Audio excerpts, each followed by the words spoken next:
महाकाय सूर्यकोटि समप्रभ निर्विघ्नं कुरु मे देव सर्वकार्येषु सर्वदा। जब रात होती है तो हम एक दिया जला लेते हैं और उसकी रोशनी में खुद को महफूज समझते हैं, मगर उस रोशनी के परे जो अंधेरा है वो अपने अंदर बहुत सारी कहानियां समेटे हुए है और इन्हीं कहानियों को आपको लेकर आता है रात के अंधेरे में। लव स्टडी को बेहद प्यार करता था और इसीलिए दिन भर उसके साथ खेलता रहता था। प्रथम परेशान हो गया था टेडी के अंदर से आ रही आवाज से। उसने लव के पकड़ी हालत में ही टेडी की बैटरीज निकाल ली। टेडी से आवाज होना बंद हो गया। प्रथम अपने कमरे की तरफ बढ़ा जा रहा था कि अचानक फिर से टेडी की वही आवाज कान में सुनाई दी। वो चौंक पड़ा, ये कैसे हो सकता है? उसने तो टेडी की बैटरियां निकाल दी हैं। फिर तेज कदमों से लव के पास पहुंचा और सामने का दृश्य देखकर आश्चर्यचकित रह गया। वो आवाज टेडी से नहीं, अभी तो लव के गले से आ रही थी।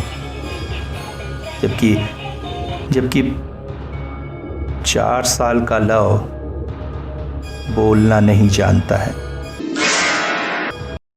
जन्म से ही उसके वोकल कॉर्ड खराब है। हेलो, नमस्कार, आदाब, सत श्री अकाल, गुड इवनिंग दोस्तों, कैसे हैं? और आशा करता हूँ सभी अच्छे होंगे और अच्छा कर रहे होंगे। तो लॉ ऑफ अट्रैक्शन वाला लाइव तो आ गया है भाई, तो आशा करता हूँ आप लोगों ने देखा भी होगा। कोशिश की है बहुत कुछ जो नया सीखा है वो आप लोगों तक शेयर करने की, और आप लोग भी जो भी मन में प्रश्न होते हैं कमेंट के तौर पे आप लिख सकते हैं और भी उसको आगे अच्छा कुछ ले जाने की कोशिश करेंगे। और आज एक डरावनी सी कहानी। प्रथम और पुष्पा दोनों की शादी एक तरह से आंधी तूफानी कही जा सकती है।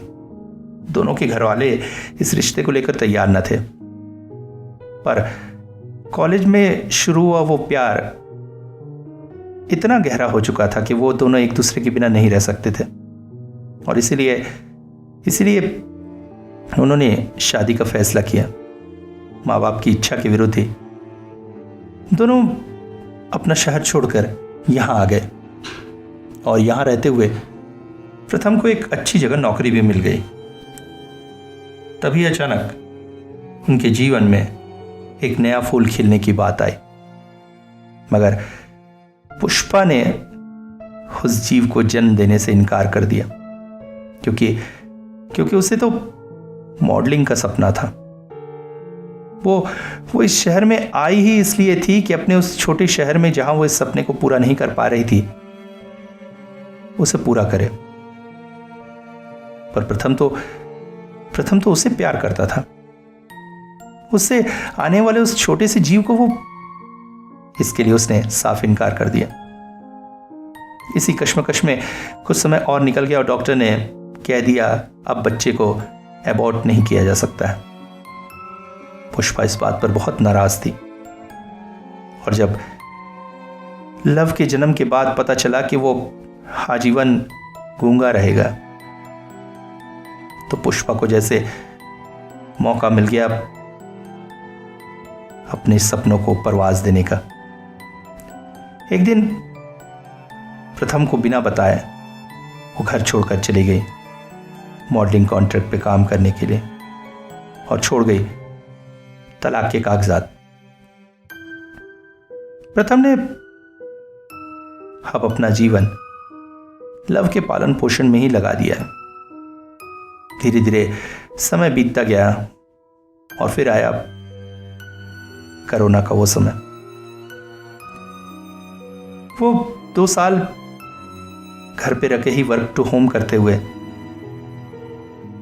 प्रथम ने लव का पालन पोषण किया। वो बुरा समय तो बीता, मगर परिस्थितियां कुछ ऐसी हो गई थी कि अब प्रथम को वर्क टू होम ही करना होता था। उसके लिए भी फायदा था। काम करते करते वो लव की देखभाल भी कर लेता था। घर में मिंती मौसी आती थी जो घर का कामकाज कर देती थी। उस दिन लव मिलती मौसी के साथ ही खेल रहा था। अचानक काम पूरा हो जाने पर प्रथम को मन किया कि लव को लेकर पार्क में जाए। इशारों में ही वो लव को बताने लगा। लव भी बेहद खुश हुआ। पार्क में दूसरे बच्चों के साथ लव खेल रहा था। प्रथम बेंच पर बैठा हुआ अपने जिंदगी के बारे में सोच रहा था। तभी अचानक बच्चे की तेज रोने की आवाज ने उसका ध्यान खींचा। पाया लव शायद खेलते हुए गिर गया था। वो दौड़कर गया और उसे गोद में उठा लिया। उसे चुप कराने लगा। उसे आइसक्रीम खिलाई। तभी अचानक पार्क के कोने में एक जोकर बच्चों को खेल दिखा रहा था। प्रथम भी लव को लेकर उस तरफ चल पड़ा।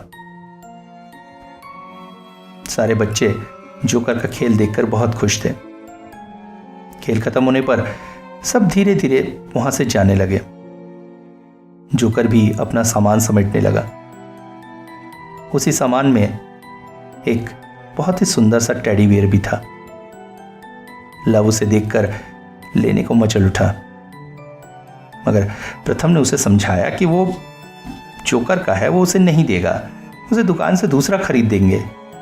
मगर बच्चे कभी कभी ऐसी जिद कर बैठते हैं जिसे मनवाना संभव नहीं होता है। और यही हुआ था आज। पता नहीं जो लव कभी इतनी जिद नहीं करता था, आज बार बार उस टेडी बियर को लेने के लिए क्यों जिद कर रहा था।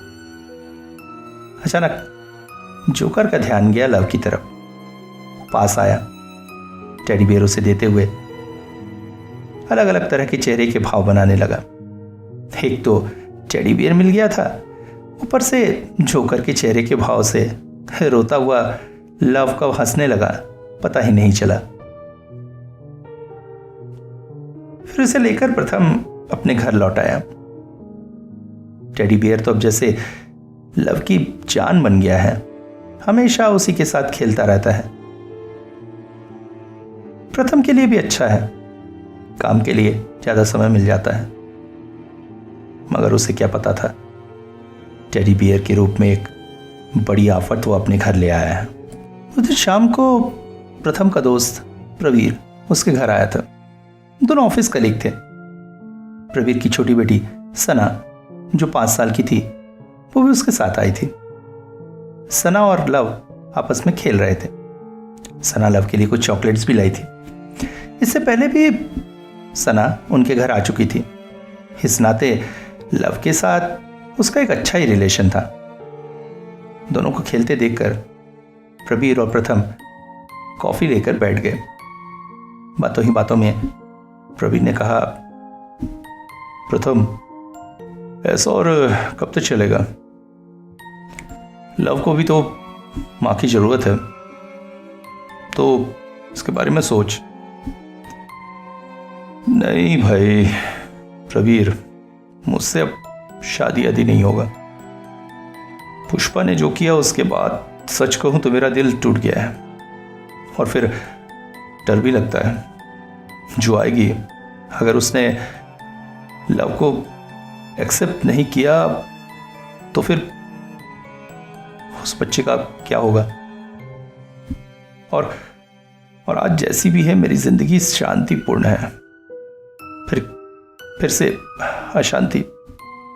देख, हर लड़की एक जैसे नहीं होती। ये भी तो हो सकता है जो आए वो लव को सगी माँ जैसा प्यार दे।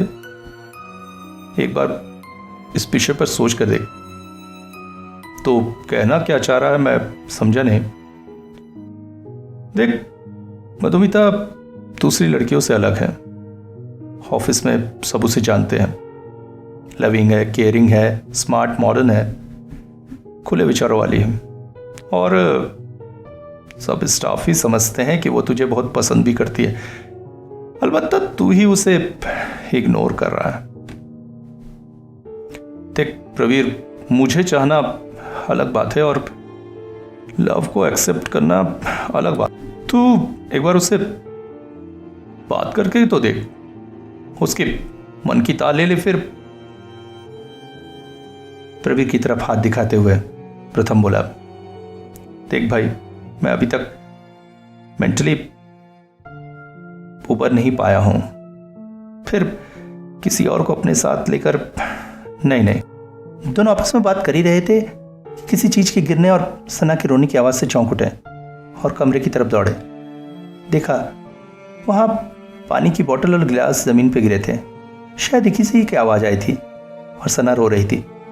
जब प्रथम ने उससे पूछा तो वो बोली, राम मुझे चॉकलेट नहीं दे रहा है, कितना मांगी मैं उससे, कहता है डैडी को भूख लगी है, उसे खिलाएगा। जबकि दूसरी तरफ लव डैडी के मुंह में चॉकलेट लगाए हुए बैठा था। प्रथम ने इशारों से उसे समझाने की कोशिश की कि वो थोड़ी सी चॉकलेट सना को दे, मगर वो किसी भी हद में देने को तैयार न हुआ। अंत में फ्रिज से एक और चॉकलेट निकालकर उसने सना को दिया। तब जाकर सना चुप हुई, मगर प्रथम बहुत आश्चर्यचकित हो गया। लव तो कभी इस तरह की जिद नहीं करता है। इस बात से प्रथम काफी गुस्सा भी हो गया था। उसने लव को डांटा भी।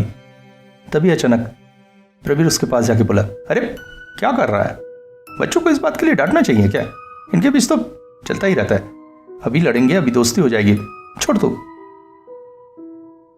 सबके जाने के बाद प्रथम लव के पास गया। उसे पहली बार उसने डांटा था। गले से लगाते हुए उसका हाथ मुंह धुलाकर खाना खिलाकर उसे सुला दिया।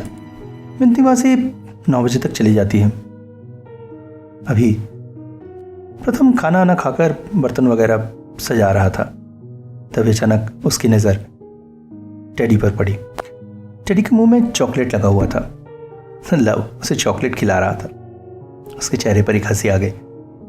रुमाल से टेडी का मुंह साफ करने जाकर अचानक वो हाथों से छूटकर जमीन पर गिर पड़ा और तभी उसमें से वो अजीब सा गाना बज उठा। संडे का दिन था। आज बिनती मासी नहीं आने वाली, कहीं जाएगी। प्रथम ब्रेकफास्ट बना रहा था। लव को आलू के पराठे बहुत पसंद है, मगर बेचारा एक से ज्यादा खा ही नहीं पाता है। पर आज न जाने क्या हुआ, एक के बाद एक वो खाए चला जा रहा था। तीसरा पराठा खाने के बाद जब उसने चौथा मांगा, तब मजबूरी में प्रथम ने कह दिया और नहीं है। अब वो बैठकर कार्टून देख रहा है और प्रथम कपड़े धो रहा था। कपड़े धोकर जब वापस आया तो उसने देखा लव कहीं नहीं है। अरे बिना बताए तो वो कभी इधर उधर जाता नहीं है, कहाँ गया? घर में खोजने के बाद आसपास के फ्लैट में भी उसने पूछा, आंटी जी लव आया क्या?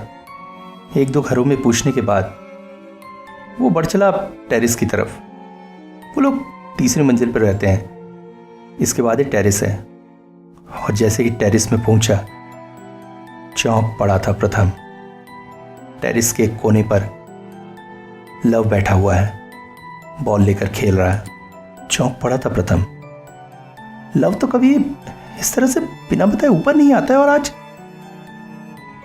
पर उसके हाव भाव देखकर वो और अधिक आश्चर्यचकित हो गया।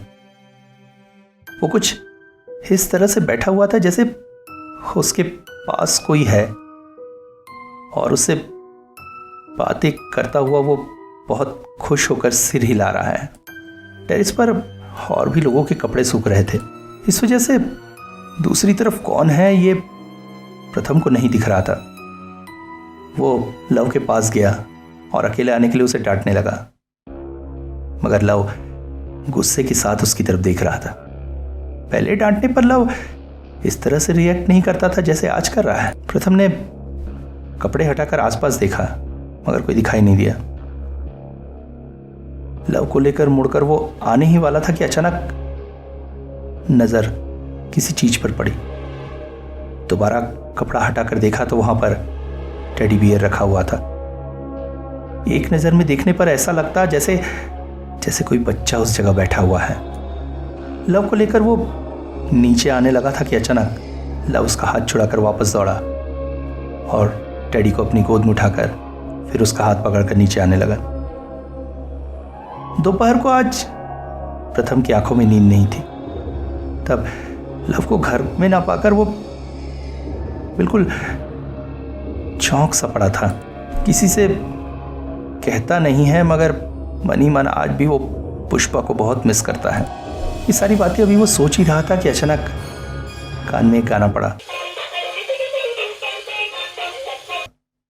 ओह, लगता है लव उठ गया है। उसके लिए कॉर्नफ्लेक्स रेडी करके जैसे ही उसके कमरे में पहुंचा, वो चौंक पड़ा। लव कमरे में नहीं था, पर हाँ, बिस्तर के ऊपर रखा टेडी और उसमें बज रहा था वो गाना।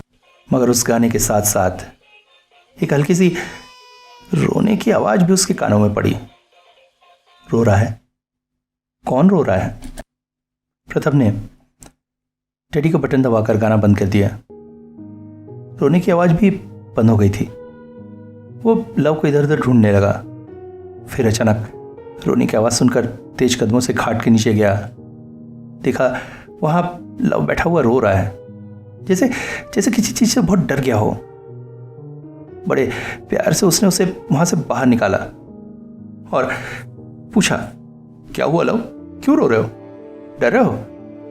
फिर उसे बरामदे में टीवी के साथ बिठाकर खुद भी बैठ गया। जो लव एक सेकंड भी टेडी के बिना नहीं रहता था, अगले दिन से अब वो टेडी के पास ही नहीं जा रहा था। प्रथम ने देखा जितने बार भी वो टेडी को लव के पास लाता था, वो चौंक सा जाता था। हालांकि प्रथम ने इस बात को इतना सीरियस नहीं लिया। बच्चों का क्या पता कब कौन सी चीज पसंद आए कौन सी नहीं। उस दिन दोपहर को लव खाना खाकर सो रहा था। शाम के करीब प्रथम लैपटॉप पर काम कर रहा था और लव दोबारा टेडी को लेकर खेल रहा था। वो खेलते खेलते बार बार टेडी को ऊपर उछलता, कभी कैच करता, कभी बिस्तर पर गिर जाता। वो बेहद खुश था। तभी अचानक टेडी पंखे से जाकर टकरा गया और जमीन पर गिर पड़ा। और जैसे ही लव उसे उठाने के लिए उसके पास गया, वो बेहद चौंक उठा। उसने देखा टेडी पेट के बल जमीन पर पड़ा हुआ था और उसके पास से खून बह रहा था। उसने धीरे से उसे उठाकर सीधा करने की कोशिश की। पाया टेडी के चेहरे का एक हिस्सा कट गया था पंखे से और वहीं से खून निकल रहा था। टेडी के चेहरे में एक अजीब से भाव थे, बहुत ज्यादा गुस्से के। देखकर लव फूट फूट कर रो उठा। सुनकर दौड़कर प्रथम कमरे में आया और कमरे में आकर जो दृश्य देखा उसे देखकर उसके जैसे होश ही फाफ्ता हो गए।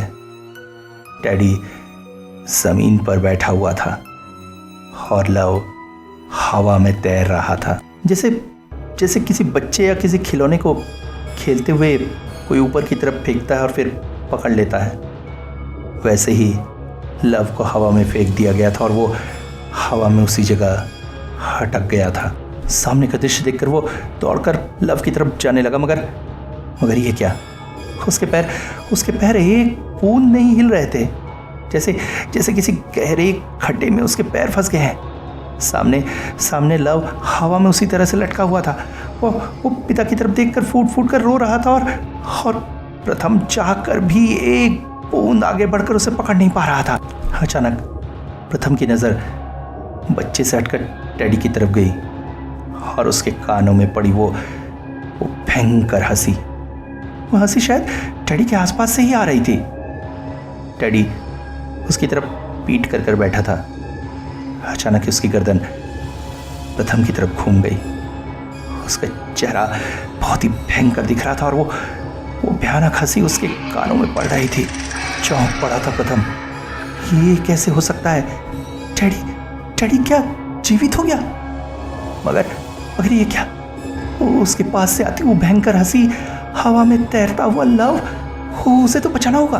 अगर वो जमीन पर गिर गया तो, मगर वो तो एक बूंद नहीं हिल पा रहा है। लव, ये सब क्या हो रहा है? अचानक फोन बज उठा। फोन रिसीव करते ही बॉस की आवाज आई। क्या हुआ भाई? हाँ, मीटिंग के दौरान अचानक ऑफलाइन कैसे हो गए? तुमको पता है ना आज एक इतनी इंपॉर्टेंट मीटिंग थी। मैंने आज तो क्लाइंट संभाल लिया, मगर अगली बार से ध्यान से काम करो। इस तरह से इररिस्पॉन्सिबल हो गए तो सॉरी सर, वो I am extremely sorry sir, आगे से कभी ऐसा नहीं होगा। फोन कट गया। पास ही रखे जग से पानी पीने के बाद एक गहरी सांस छोड़कर प्रथम उठा और जैसे ही लव के कमरे में गया, लव आराम से सो रहा था। पर अभी जो उसने देखा, हो लगता है कोई बुरा सपना था। मीटिंग के बीच में 2 मिनट के लिए उसने ब्रेक लिया था और लगता है उसी ब्रेक में उसे झपकी आ गई थी और उस झपकी में ही शिट, अपने आप पर हंसी आ गई प्रथम को। मगर ऐसा भयानक सपना क्यों? ओह, भविष्य में कभी ऐसा सपना ना आए उसे। अचानक लव के सिर पर एक प्यार से किस की उसने और उठते ही साथ जैसे ही टेडी बियर की तरफ नजर गई, मन जैसे तृष्णा से भर उठा। हाँ, इसी को लेकर तो कैसा भयानक सपना आया था। उसने हाथ बढ़ाया टेडी को उठाने के लिए, तभी डोरबेल बज उठी। बाहर गया तो मिंती मौसी थी, मंदिर का प्रसाद लेकर आई थी। इसके बाद सारी भावनाएं भूलकर शाम को वो लव के साथ खेलने लगा, मगर लव जैसे थोड़ा सा निस्तेज सा हो गया। शरीर छूकर पता चला हल्का सा गर्म भी है। बच्चे कितनी भी बदमाशी क्यों ना करें, उसी तरह से ही अच्छे लगते हैं, शांत शांत अच्छे नहीं लगते। ऊपर से आज ऑफिस की मीटिंग में भी एक गड़बड़ी हो गई थी, भविष्य में ध्यान रखना होगा। बाद में प्रवीर से ऑफिस की मीटिंग लेकर बात हुई, सपने की बात भी उसने उसे बता दी। उसने कहा शाम को आकर उससे मिलेगा। शाम को जब वो घर आया, उससे पूछा अभी लव कैसा है? ठीक है, सवेरे बुखार था, मैंने मेडिसिन दे दिया था। लव अभी तक बैठकर टीवी देख रहा था। वो उठकर प्रथम के पास चला आता है और टीवी पर एक कार्टून कैरेक्टर की तरफ इशारा करता है जो आइसक्रीम खा रहा था। प्रथम को समझ में आता है लव आइसक्रीम खाना चाहता है, मगर सवेरे ही तो बुखार था, अभी उसे आइसक्रीम नहीं दिया जा सकता है। प्रथम ने मना कर दिया, मगर लव जैसे आइसक्रीम खाने की जिद पर अड़ गया था। वो बार बार उसी बात को कह रहा था। एक बार जोर से प्रथम ने उसे डांट दिया। अचानक ही हाथ में पकड़ा रिमोट उसने टीवी की तरफ फेंक दिया, जो जाकर टकराया टीवी से थोड़ी दूर पर रखे एक कांच के गिलास पर। गिलास और रिमोट दोनों गिरकर टूट गए। प्रथम बहुत ज्यादा गुस्सा हो गया। लव, ये सब क्या हो रहा है? जाओ अपने कमरे में। लव भी गुस्से के साथ अपने कमरे में चला गया और दरवाजा बंद कर दिया। प्रथम प्रवीर से बोला, देख रहा है क्या होता जा रहा है इस बच्चे को, कैसे जिद्दी होता जा रहा है। प्रवीर बोला, हाँ मुझे भी कुछ आसार ठीक नहीं लग रहा है। तो एक काम कर, ये कार्ड रख। ये सना के क्लासमेट के फादर हैं, शहर के बहुत अच्छे चाइल्ड साइकोलॉजिस्ट हैं। देख, मैं ऐसा नहीं कह रहा हूँ कि कोई प्रॉब्लम है, मगर बच्चों के बारे में ठीक से समझा नहीं जा सकता है। तो एक बार जाकर उन्हें दिखा, क्योंकि मुझे तुम दोनों के रिलेशन अजीब लग रहे हैं। आज तक तुझे कभी उसे ऐसा डांटते नहीं देखा जैसे तू डांट रहा है। मुझे लगता है तुम दोनों को ही थेरेपी की ज़रूरत है। डॉक्टर के पास ले जाना पड़ेगा, सोचकर ही प्रथम घबरा उठा था, मगर कुछ तो करना पड़ेगा। प्रवीर चला गया। लव अभी भी गुस्से के साथ कमरा बंद किए बैठा है। प्रथम बड़े प्यार से उसे दरवाज़ा खोलने के लिए कहने लगा, मगर दरवाज़ा नहीं खुला। उसने डांटा डपटा, मगर दरवाज़ा नहीं खुल रहा था। वो जोर जोर से दरवाजे पर धक्का देने लगा, ठकठकाने लगा, मगर लव किसी भी तरह से दरवाज़ा नहीं खोल रहा था। उसके माथे पर पसीना भराया। ओह, प्रवीर भी चला गया। अब वो अकेले में क्या करेगा? वो जोर जोर से दरवाज़ा ठकठकाने लगा, दरवाजे को तोड़ने की कोशिश करने लगा। लव क्या हो गया तुझे दरवाज़ा बंद करके क्यों बैठा है? तभी अचानक दरवाज़ा खुल गया। वो लव को डांटेगा करके कमरे के अंदर गया, मगर सामने का दृश्य देखकर चुप हो गया। लव और टेडी आमने सामने बैठे हुए थे। अचानक ही टेडी का वही गाना बज उठा। ओह, ये गाना बहुत तेजी से बढ़ा और टेडी को हाथ में लेकर उसकी बैटरी निकाल दिया। और उसके बाद मुड़कर टेबल पर बैटरी जैसे ही रखने लगा, फिर से वही गाना बज उठा। हाँ, ये गाना, पर बैटरी तो। तभी उसने महसूस किया गाना टेडी से नहीं बज रहा है, बल्कि कुछ दूरी से आ रहा है। वो धीरे धीरे आगे बढ़ चला और जैसे ही लव के पास पहुंचा, उसके पैर जैसे जम गए। लव के होंठ हिल रहे थे और वो गाना, वो लव जो आज तक एक शब्द नहीं बोला था, वो ये गाना गा रहा था। कांप उठा था प्रथम और उसने देखा इस वक्त लव का चेहरा भी जैसे बदल गया है। आंखें पूरी सफेद है।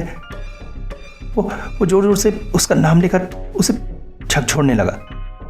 अचानक ही जैसे किसी सम्मोहन से बाहर आया लव और पिता की तरफ देखकर जोर जोर से रोने लगा। उसे सीने से लगाकर प्रथम सांत्वना देने लगा। नहीं, अब डॉक्टर को दिखाना जरूरी हो गया। डॉक्टर ने सभी परीक्षण किए।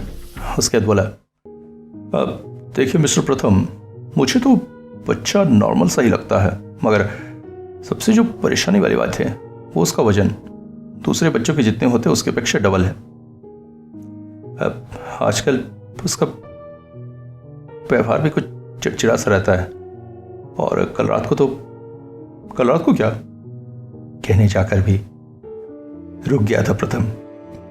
कैसे कहेगा कल रात की घटना जिसे याद करके वो अभी भी सिहर उठ रहा है। कौन विश्वास करेगा कि एक गूंगा बच्चा कल रात को बोल रहा था। उसने बात बदल दी। डॉक्टर ने कहा, मैं कुछ दवाइयाँ दे रहा हूँ, आप उसके ऊपर ध्यान रखिए और नोट करते रहिए। असली में ऐसे बच्चे बोलकर तो नहीं बता सकते हैं, इसलिए उनके मूड बहुत जल्दी स्विंग होते रहते हैं। लौटकर प्रथम ने प्रवीर को फ़ोन किया और सब कुछ बताया। सब कुछ, रात वाली घटना भी।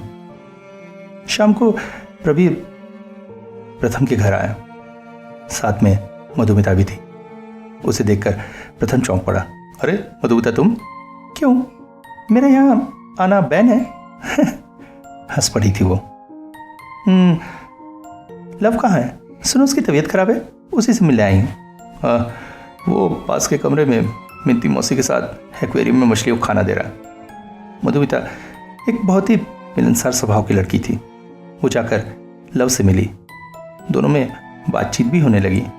लव ने अपनी टेडी से उसका परिचय कराया। प्रथम तो हमारे आसपास बहुत सी ऐसी बातें होती हैं जो हम लोग समझ नहीं पाते हैं, मगर वो हो रही होती हैं। जब तुम सवेरे प्रवीदा से बातें कर रहे थे तो मैं वहीं थी। एक ऑफिस के पेपर में साइन लेने गई थी और तभी मुझे सारी घटना के बारे में पता चला। मधुमिता अब प्रवीर और प्रथम के बातचीत के बीच आकर बैठ गई थी। हो सकता है आप विज्ञान को मानने वाले मेरी बातों को ना माने, मगर मेरे बचपन में मेरे भाई के साथ जो हुआ था उसे झुठलाया नहीं जा सकता है। इसलिए आप तो बहुत प्रयास कर चुके हैं, एक और प्रयास करके देखने में क्या है। कैसा प्रयास? मेरे गांव में एक बाबा जी हैं, मेरी माँ उन्हें बहुत मानती है। मैं सोच रही थी एक बार उनसे जाकर मिला जाए। अचानक ही मिंती मासी की चीखने की आवाज़ से सब चौंक उठे। दौड़ कर गए तो पाया एक्वेरियम टूट चुका था और उसी का कांच लगकर मिंती मासी के हाथ से खून बह रहा था। एक्वेरियम की मछलियाँ जमीन पर गिरकर छटपटा रही थी। चौंक पड़ा प्रथम। मिंती मौसी, ये कैसे हुआ? प्रथम था, आपका फर्स्ट एड बॉक्स कहाँ है? उनकी पट्टी करनी होगी। और ये लव कहाँ गया? लव को खोजते हुए जब कमरे में पहुंचे तो देखा ठीक उसी तरह से लव और टेडी एक दूसरे के आमने सामने बैठे हैं और वही गाना बज रहा है। अचानक मधुमिता भी वहां आकर खड़ी हुई। सबको समझ में आ गया था अब देर करना ठीक नहीं है। प्रवीर और मधुमिता के जाने के बाद सारी घटनाओं के बारे में प्रथम सोच रहा था। आज उसे पुष्पा की बहुत याद आ रही थी। बहुत अकेलापन महसूस हो रहा था। एक कप कॉफी लेकर वो टीवी के सामने न्यूज़ देखने बैठा। लव तब तक शायद सो चुका था। अचानक कंधे पर छोटा सा हाथ अनुभव हुआ। लव का हाथ समझकर उसने हाथ के ऊपर हाथ रखा और बोला, अब तक सोए क्यों नहीं? मगर जैसे ही मुड़कर उस तरफ देखा, वहां लव नहीं था। उसे दूसरी तरफ मुड़कर देखा, मगर वहां भी नहीं था। और तभी टीवी स्क्रीन पर जो दृश्य सामने आया, उसे देखते ही वो चौंक गया। एक पार्क में एक जोकर और जोकर की गोद में लव, और लव की गोद में ठीक वही टेडी बियर। सामने का दृश्य देखकर चौंक उठा था प्रथम। ये क्या दिख रहा है उसे? नहीं, उसका बच्चा, लव। वो दौड़कर कमरे में गया, मगर ये क्या, लव तो निश्चिंत गहरी नींद में सो रहा है। फिर ये क्या था? लौटकर जैसे ही कमरे में आया, उसने देखा टीवी पर तो न्यूज़ चल रही थी। टीवी ऑफ करके वो लव के पास आ गया, उसके सिर पर प्यार से हाथ फेरने लगा। अगले दिन सुबह ही मधुमिता, प्रबीर और प्रथम लव को लेकर निकल पड़े मधुमिता के गांव की तरफ। शहर से दूर एक गांव में एक मिट्टी की घर थी। वहीं बाहर बगीचे में पानी दे रहे थे एक 70 साल के वृद्ध व्यक्ति। मधुमिता उनको जाकर प्रणाम की। मुड़कर जैसे ही उन्होंने लव की तरफ देखा, तभी कहा, समस्या तो है। फिर प्रथम से सब कुछ जानने के बाद उन्होंने जो कुछ भी बताया, उसे सुनकर सबकी जैसे रूह कांप उठी। बाबा के अनुसार ये सब रुद्रशंकर का किया हुआ है। रुद्रशंकर एक जमाने में उनका शिष्य था, मगर स्वभावतः बहुत ही शर्मीला था। उनके यहाँ रहकर पूजा पाठ सीखते हुए साथियों द्वारा चिढ़ाए और सताए जाने से एक दिन तंग होकर वो वहां से चला गया था। मगर चिढ़ और कुड़ की वजह से उसके मन में प्रतिशोध की भावना जाग उठी। लोगों के लिए मंगल करने के लिए सीखी हुई चीजों को अब वो बुराई के लिए उपयोग करने लगा। अब वो काला जादू और तंत्र मंत्र करने लगा था। हालांकि उसे समझाने की कोशिश की थी बाबा जी ने, मगर वो नहीं माना।